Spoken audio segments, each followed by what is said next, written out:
Un saludo, queridos hermanos, queridos amigos, en este jueves 6 de julio de 2023.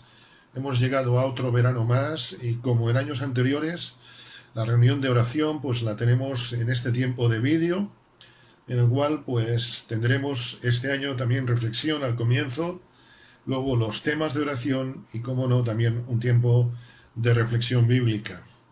Gracias a todos los que estáis ahí y espero y deseo para mí y para todos que este tiempo sea de bendición.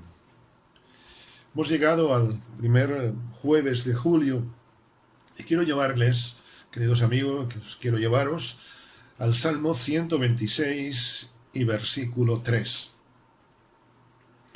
Dice el salmista en el Salmo 126 y versículo 3: Grandes cosas ha hecho el Señor con nosotros. Estaremos alegres.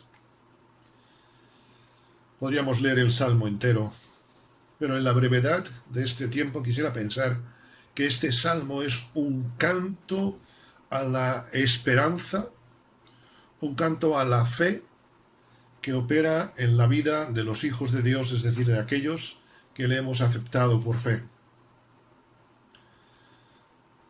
Aún habiéndole aceptado por fe y siendo hijos de Dios, vivimos rodeados de tensiones, de prisiones, de problemas, de dificultades. Permítaseme decir, vivimos rodeados de esclavitudes que la misma condición humana nos impone. Decía el apóstol Pablo: ¿quién me librará de este cuerpo de muerte?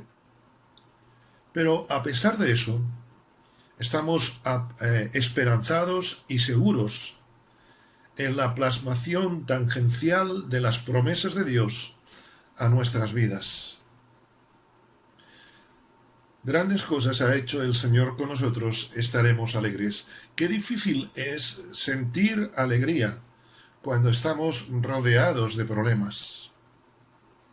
El creyente, el cristiano genuino, es decir, aquel que vive por fe, agradece al Señor lo que vive, lo que ha vivido y lo que vivirá.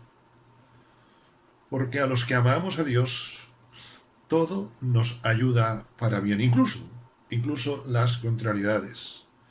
Y sabemos que el Todopoderoso, y cuando pensamos en Todopoderoso, no pensamos solamente en un Dios poderoso, sino un Dios que tiene todo el poder.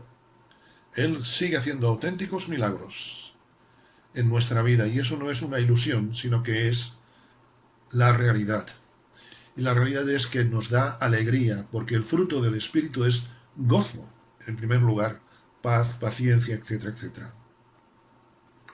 Quizá hoy, en este verano 2023, podamos tener miles de motivos para estar tristes, para sentirnos frustrados, para sentirnos cabizbajos, para sentir quizá miedo ante el futuro, porque cada día nos vemos más cercados por las huestes de Satanás para abandonar la fe y vivir en el más profundo pasotismo, en la más profunda indiferencia.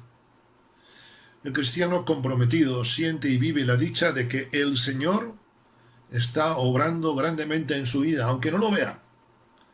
Y por eso mismo, el cristiano vive alegre, no siempre con una sonrisa, sino con gozo. Y no es lo mismo una sonrisa que gozo. Podemos tener gozo aún a pesar de las lágrimas. Vamos a tener un momento de oración y quizás sea el momento que sea una provisión de Dios para ponernos delante de Él y pedirle perdón por cuántas veces no emanamos alegría sino rechazo, no emanamos bendición sino otras cosas. Porque el gozo es como la tos, se contagia. Uno de los temas de oración que precisamente hoy se nos propone para este tiempo de oración es dar gracias a Dios porque Él es paz y Él es nuestra paz. Y eso produce gozo. Bendiciones.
Bien, llegamos a este tiempo de meditación y vamos a ir a Hebreos capítulo 10, los versículos 24 y 25.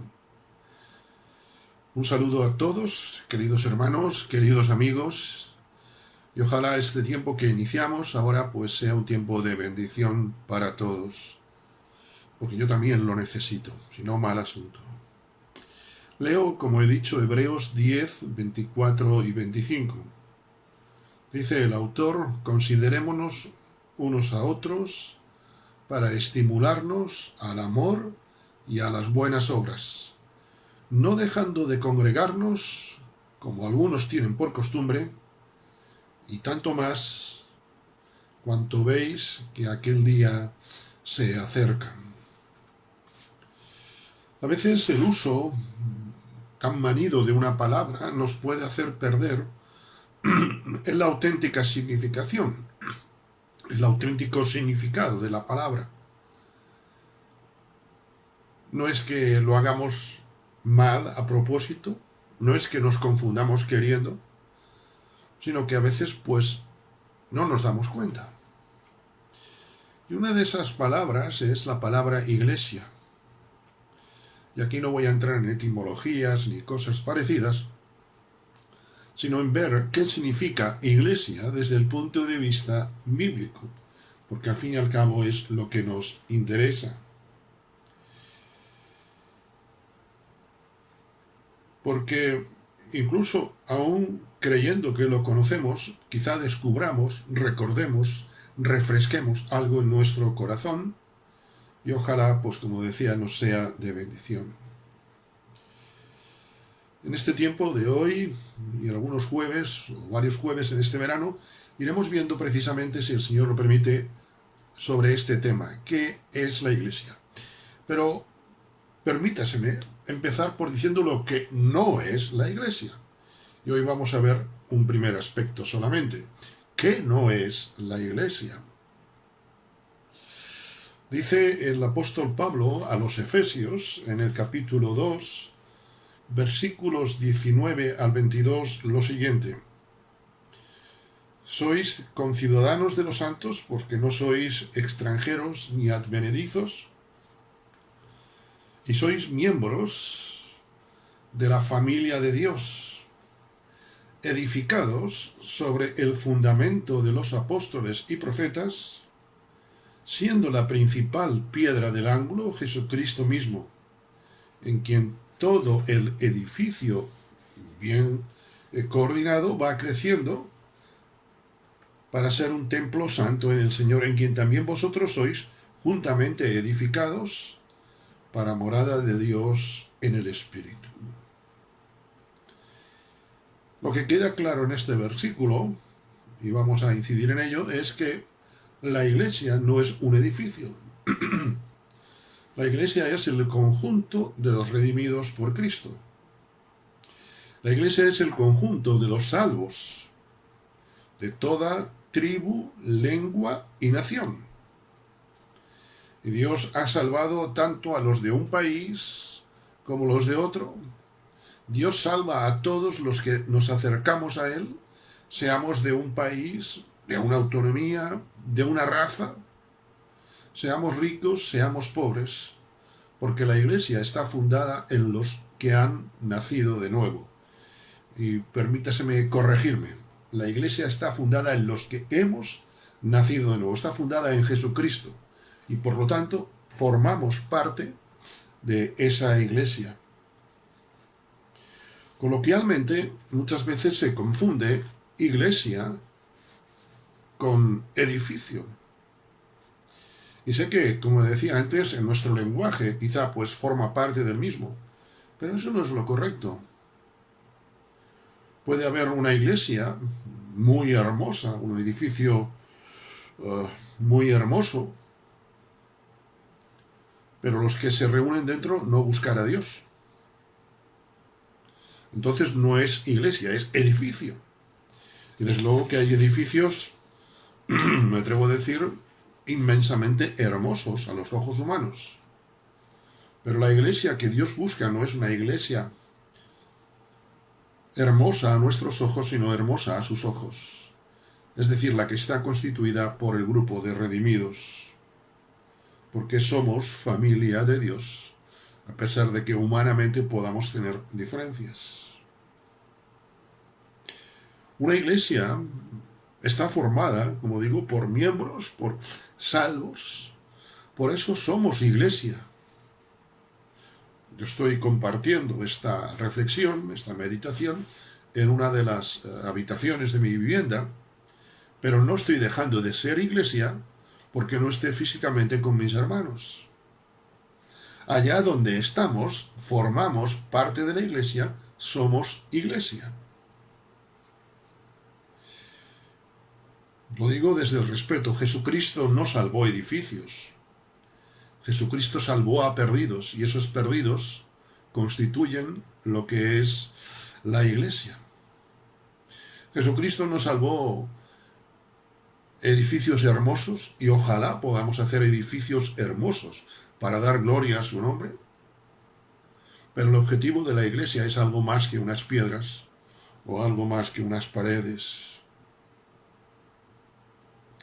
Y esto me lleva en este tiempo de oración a pedirle al Señor que me enseñe, valga la expresión, a resetear mis principios, a resetear mis valores, a resetear qué creo, mi fe. Es decir, a analizar mi fe, a no comparar apariencias con interiores, a no confundir edificio con calidad de iglesia, porque podemos hacer hermosos cánticos, podemos tener un edificio, la mar inmejorable, pero Dios no estará allí, porque Dios está solamente donde se congregan 2 o 3 en su nombre. Valoremos, queridos hermanos y amigos, valoremos la iglesia, no por lo que nos ofrece, sino por lo que Cristo mora en ella. Valoremos la iglesia no por un hermoso edificio, no porque tenga mejores bancos, mejores asientos, mejores sillas, mejor proyección, mejor música, todo eso está muy bien, óigame. Pero ese no es el objetivo, eso no hace iglesia. La iglesia donde me congrego, la iglesia Jesús Vive, que edita en definitiva este vídeo, se reúne en un local sencillo. Cuando estoy grabando este vídeo, el local está cerrado. Aquello no es iglesia, aquello es local. Es iglesia cuando nos reunimos en el nombre de Dios. Es iglesia porque cada uno de nosotros es la manifestación gloriosa del amor de Dios plasmado en la cruz del Calvario. Es iglesia porque en ella cada uno de nosotros vamos a dar gracias a Dios, vivimos la fraternidad. En definitiva, lo dicho por el apóstol Pablo a los Romanos en el capítulo 12 sigue siendo válido para nosotros. Dice el apóstol Pablo en Romanos 12, versículos 10 al 16: Amaos los unos a los otros con amor fraternal. En cuanto a honra, prefiriéndoos los unos a los otros. En lo que requiere diligencia, no perezosos, fervientes en espíritu, sirviendo al Señor. La iglesia es donde yo sirvo a Dios. Y servir a Dios sin comprometerme, sin estar en mi iglesia, es religiosidad, es activismo. Gozosos en la esperanza, sufridos en la tribulación, constantes en la oración. Y este jueves precisamente queremos llevar a cabo esto, constantes en la oración, compartiendo para las necesidades de los escogidos. Y esto también lo hace la iglesia, ayudar al que puede ayudar, al que lo necesita, en la medida de sus posibilidades. Bendecid a los que os persiguen. La iglesia es un sitio para encontrar bendición, para dar bendición. La iglesia es el conjunto de salvos que quieren bendecir a aquellos que les han hecho mal incluso. Bendecid y no maldigáis. Esa es la gran diferencia de la iglesia con que se congrega la iglesia viva. Gozaos con los que se gozan, perdón, llorad con los que lloran, unánimes entre vosotros. El tiempo se nos acaba y hemos de concluir. Oremos por nuestra iglesia local. Oremos para que cada miembro lo conozcamos más o menos, lo conozcamos mejor o peor, y como somos humanos hemos de reconocer, nos caiga mejor o peor, oremos para que el Señor lo bendiga. Esto es, como hemos leído, esto es vivir el amor fraternal. Tengo una sola hermana carnal, la cual amo profundamente, y creo que ella lo sabe. Yo no la escogí, Dios me la dio. Y hay momentos en los cuales puedo tener, digamos, diferencias con ella, los hemos tenido, y desde niño, y cuando siendo niños, que dos hermanos no discuten, ¿verdad? Pero le amo y me ama locamente, lo sé, porque soy el hermano que Dios le dio, y ella es la hermana que Dios me dio, y quiero dar gracias a Dios por la hermana carnal que me dio, Eunice. En la iglesia sucede igual. Cuando veo a otro con cosas que quizá no me gustan, estoy dándome cuenta que forma parte de iglesia igual que yo, porque aquí no se trata de que tú y yo nos caigamos bien, sino que Dios nos ha amado y por eso nos amamos unos a otros. Oremos por las dificultades que atraviesa la iglesia en general y la iglesia local en particular. Y demos también gracias a Dios por las bendiciones que Dios trae a la congregación. Y un último ruego.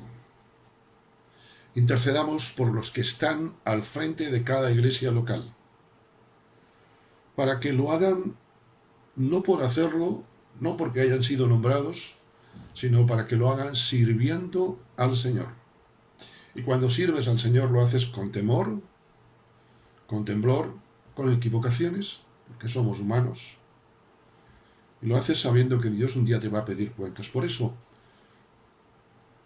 en este momento final, intercedamos por los que están al frente de las iglesias, para que Dios les dé sabiduría en cómo conducir, en cómo animar, en cómo frenar, en definitiva, en llevar adelante su obra.